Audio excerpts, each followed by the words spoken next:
tarkaanfii of eeggannoonsaa irraa hanqate yakka guddaa yaalee jira. Kana mootummaan dogongora kana fudhatee sirreessuu qaba. Sirreessinas jenneet kan abdannu. Wanti kun uummata keenya keessa dallansuu guddaa uumee jira.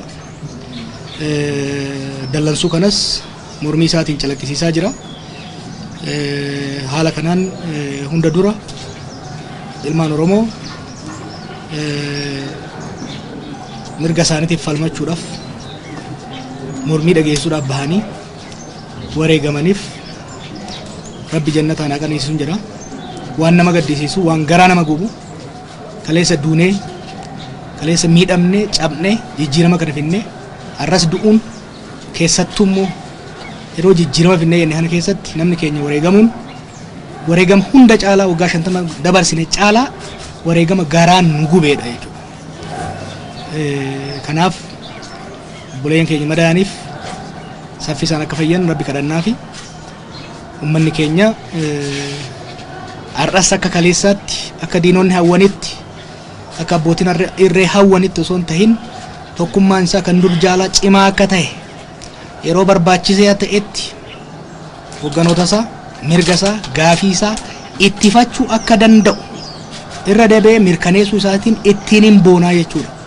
I cannot have been prouder waan ummanni keenya tokkummaa ummanni keenya agarsiisen cimina ummanni keenya agarsiisen qophaa'ina ummanni keenya agarsiisen kana namni nu tuttuquu barbaadu namni saba kana tuttuquu barbaadu ergaa waan argate natti fakkaata. Kanaaf ummanni keenya galata guddaa qaba. Haala hin eeggaminiin shira xaxameen rakkoo uumame kana poolisoonni Oromiyaa warreen gaafa rakkoo qabsoo keenyatti dabalamanii jijjiira kanaaf gumaacha guddaa godhan hamma danda'ametti haala kana to'achuudhaaf rakkoon babal'aan akka hin dhufneef waan godhaniif galata guddaa qabu. Komishinarri poolisiitis ibsi kaleessa kenne kan itti gaafatamummaa qabuu fi kan aantummaa agarsiisedha.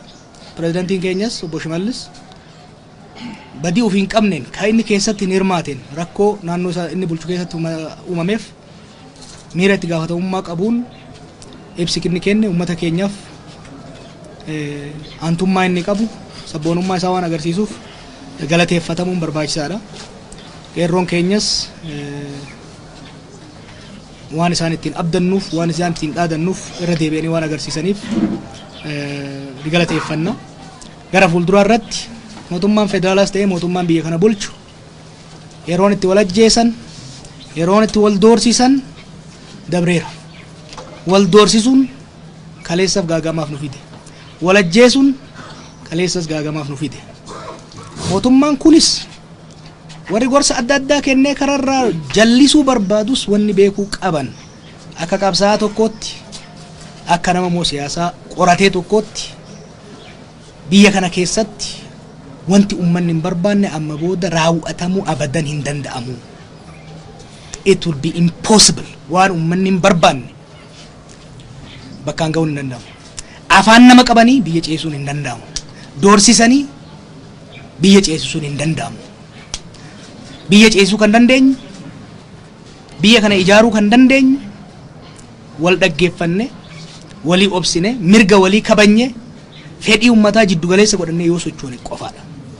Oromoof Oromiyaa jidduutti amma booda humnaan itti fe'amnee binna waan inni hin barbaanne isa obaafnan liqimsiifnaan akka hin danda'amne irra deebi'ee mirkaneesseera. Ummanni keenya humna ittiin qoosan humna doorsisan akka hin taane irra deebi'ee har'as akka kaleessa dhiiga isaatiin mirkaneesseera tokkummaa isaatiin mirkaneesseera. Kana ergaan gahan dabre jedheetiin amana. Haala ittiin qophaa'iniin falmaa itti seenne kana keessatti diinonni warri wal nu nyaachisuu barbaadan warri kana keessa miidhaa fiduu barbaadan warri biyya keenyaaf saba keenya jeequu barbaadan wal dhibdeen mootummaa fi uummata jidduu yoo ta'ee jiraatus sabaaf sabmoota jidduutti walitti bu'iinsa uumuudhaaf yaalaa jiru. Amantii irratti akkuma kaleessaa walitti buusuudhaaf yaalii godhaa jiru. Haalli kun gaddisiisaadha. Haalli kun dhaabbachuu qaba. Qeerroo keenyaan uummata keenyaan kanan jedhu waan taate kaleessa atuu beekta kaleessa agarsiifte har'as warra dagate yaadachiiftee jirta. Injifannoodhaan warra likkii nama galchuu barbaadu har'as likkii ofii akka beekan gochuu dandeesseerta. Amma booda itti deemuun karaa saaqu waan ta'uuf haara galfannaan barbaachisaadha. Waggoota dabran keessatti akkuma haara galfachaa itti qophaa'a tokkummaa keenya wayyeeffachaa tarsiimoo keenya fooyyeffachaa tooftaa jijjiirrachaa itti deemnetti gara fuulduraas itti deemna. Ammaaf falma osoo qophaa'in itti seenne kana keessatti karaarraa nu maqsuudhaaf sababa barbaaddachuudhaaf maqaa qeerroo keenyaatiif uummata keenyaa balleessuudhaaf hiree argachaa waan jiraniif ammaaf haara galfachuun itti qophaa'uun barbaachisaadha. Hamma sanitti hogganoonni as jiranis kanneen hafanis Oromiyaanis Itoophiyaanis akka deemaa jirtu kanatti bakka tokko ga'uu akka hin deenye namni hundi waan hubatu natti fakkaata. Caayaa jaarrannee jirra gaaddisa hoggansa Oromoo sadarkaa Oromiyaaf Oromootitti mataa walitti qabanne waliin mari'achuudhaan rakkooleen kuni ana qofa irratti miti. Hoggansa kanarratti sadarkaa adda addaatitti qaamota mootummaa kanaatiin dhiibbaan geessifamaa ture. Waan keenya waan garaa keenya hin dubbannu jennee dhokfanne malee rakkoon adda addaa gahaa ture. Kuni amma booda bira darbuu hin dandeenyu teenyee mari'anne warra mootummaa wajjinis hisaaba keenya gadi buufne rakkoon akkana akka uumamne hin mari'anna. Manguddoon keenya nu wajjin jiru, jaarsoliin keenya nu wajjin jiru, abbootiin amantii nu wajjin jiru. Mari'annee furmaata itti fidna guyyoota isaanan kana keessatti qaama mootummaa barbaachisaa hunda wajjin mari'annee yoo wal taane kanarratti wal taane kanaan deemna jenna. Yoo waliin taane warri abbaa humnaas humnaan deemne yoo jedhani nullee wanni jenneen taane humna filatanii mala maladhu jennee akka kaleessatti sitti himna jechuudha. Ammaaf uummanni keenya kan cabe suphuu irratti kan madaa'e wal'aanatu irratti kan wareegame awwaalatu irratti akka fuulleffatuu fi magaalota hunda keenya keessatti tasgabbiin akka deebi'u garuu immoo akkuma yeroo hunda isiniin jedhutti hamma bakka garaa keenyaa geenyutti yoo raftanis ija takka banadhaa rafa. Ija takka qofa ija lama cuufattanii hin rafina. Yoomiyyuu harka keessan dadachaaftanii hin taa'ina. Of birradha of yaadadha.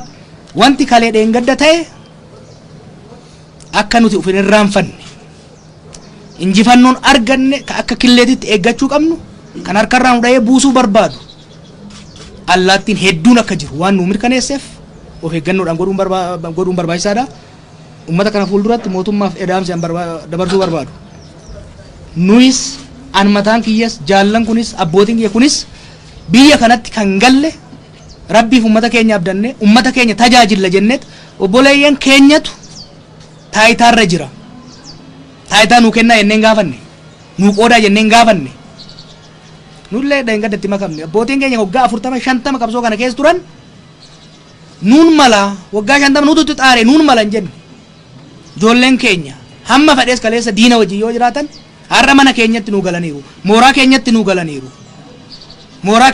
galaniiru, nu haa ceesisanii badii kaleessa balleessaniif dhiifnee fiirra amma garuu hin gargaarra jenneet kan dhufne barcuma irratti baafnet barcuma isaan irra taa'an jalatti qabuudhaaf dhufne jechuu biyya kanatti. Galatan barbaannu waan gooneef galatan barbaannu garuu tarkaanfilee dhaadannoolee doorsisa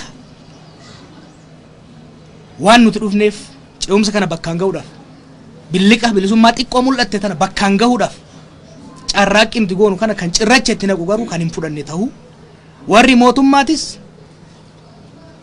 biyya kana biyya sabaa sablammootaa ta'uu biyya kana arda jijjiiramne dhufe kun dhiiga ilmaan Oromootiin dhiiga sabaaf sablammii biyya kanaatiin kan dhufe ta'uu kan namni tokko fide paartiin tokko fide akka hin tahin yaanni imaammanni tarsiimoon biyya kanatti hojiitti hiikamu kamiyyuu hirmaanna hayyoota hogganoota sabaaf sablammoota akka Oromootti immoo Oromoota hundaa kan jiddu galeessa godhate malee namni tokko lama qofa kophaadhaan yaada isaa namarratti hin fe'a jedhee kan deemu akka hin taane kanarratti qaamota mootummaatiif muumicha ministeeraa dabalatee wanni ani dabarsuu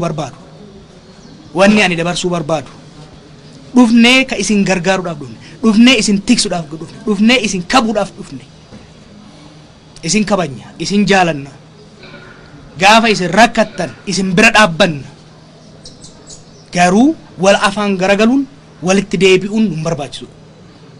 Ergaan ani qabu har'as jijjiiramne erga dhufetti Oromiyaa keessatti hidhamtoota siyaasaa kumaatamaantu jira. Gadhiifamuu qabu. Waggaa 50 boodas waan hidhamnuuf hin jiru jechuudha. Har'a lixaa fi kibba Oromiyaa keessatti waraanatu uummata keenya irratti gaggeeffamuu qaba. Hoggansi as jiruu fi hoggansi as hin jirre kan Oromoo waliin taa'ee waraana kanallee dhaabsisuu qaba Gaaddisa Eelatti. Biyya keenyatti hiree arganne kanaan hiree uummanni keenya dhiiga isaatiin argamsiise kana qisaasuun ittiin qoosuun wareegamtoota keenyaan qoosuu waan ta'eef dhaabbachuu qaba. Waliin mari'achuudha qabna. Waliin haasa'u karaan Oromoo, karaan Abbaa Gadaa, karaan biyya kanaa karaa takkittii qofa. Mari'achuu qofa. Homma qaawwi qawween dhuftu takkitti illee hin jirtu. Qaawwi doorsisaaf humnaan dhuftu takkitti illee hin jirtu. Waliin teenye mari'achuudha. Kana qaamota mootummaa dhimma ilaallatu hunda wajjin haasofna. Humnoonni nageenyaa biyya kanaatis, humnoonni poolisii biyya kanaatis, humnoonni waraanaa biyya kanaatis seenarraa barachuu danda'uudha qaban. Biyya kanatti humni poolisiis humni raayyaa biyya ittisaatis kan dhaabbate nageenya biyyaa eegsisuudhaaf. Garuu seenaa keessatti lammiilee ajjeesaa, lammiilee doorsisaa hidhaa waan as ga'eef amala sanirraa bahee waardiyyaa uummataaf heera mootummaa ta'uu danda'uudha qaba jechuudha. Biyya kanatti anis nu hundi erga dhufne qaama nageenyaa biyya kanaa kan amanneet amanuu bira dabarree uummata keenyaan amanaa waan kaleessa taatan obsaa irra darbaa fi abbaa irreettu ajaja malee kun ijoollee hiyyeeyyiti kan jechaa jiru. Eegdonni asinis jiranis dheengadda kan mirkaneessan ajaja abbootii irreetiif osoo hin ta'in ajaja warra shiraxiituuf osoo hin ta'in namummaadhaaf seeraa fi heeraaf dhaabbachuu isaaniitiif galata guddaadha gaafatanii isaan mala ummata keenyaan irra deebi'ee ammallee akkuma kaleessaa nu obsaa haara galfadhaa magaalaa keessan tasgabbii uumaa warra amantiidhaan naannoon sabaan walitti isin buusuu barbaadu to'adhaa. Nu yaarra dhiisii gaafa hammeenyas guddaa qabnu nurra ture sanillee saba tokkoon waliin lollu diinni qabsoo keenyaa takkaahu saba ta'ee hin jiru.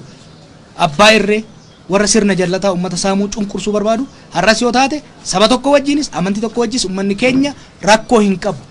Biyya namni itti wal danda'ee eenyummaan keenya kabajamee ka ormaa kabajamee mirgi keenya daangaa malee eegamee ka ormaas eegnee ittiin jiraannudha. Oromiyaan biyya sabaaf sablammoota bal'aa of keessaa qabdudha. Biyya amantiin hedduu keessa jirudha. Warri abbaa irree ta'uu barbaadu, warri dhugaa awwaaluu barbaadu, warri dongora ofii hojjetan, shira ofii xaxan karaa malsiisuu barbaadanii saba keenya walitti buusuudhaan, amantiin walitti buusuudhaan dubbii jijjiiruu barbaadu. Kanaaf karaa itti cufuudhaaf uummanni keenya qeerroon keenya humna kee eenyummaa kee agarsiifte waan jirtuuf amma haara galfadhu. Wantoota kalee dheengadda ta'an akkuma kaleessatitti akkuma waggoota dabre keessatti hojjetamaa turetti of duba deebii ilaali gamaaggami asirraa waan irra geenye hin beeksifna. Gaafasiif qophaa'ii akkuma reef jedhetti qophaa'ii eeggadhu guyyaan boruus kan biraati galatoomaan jedha.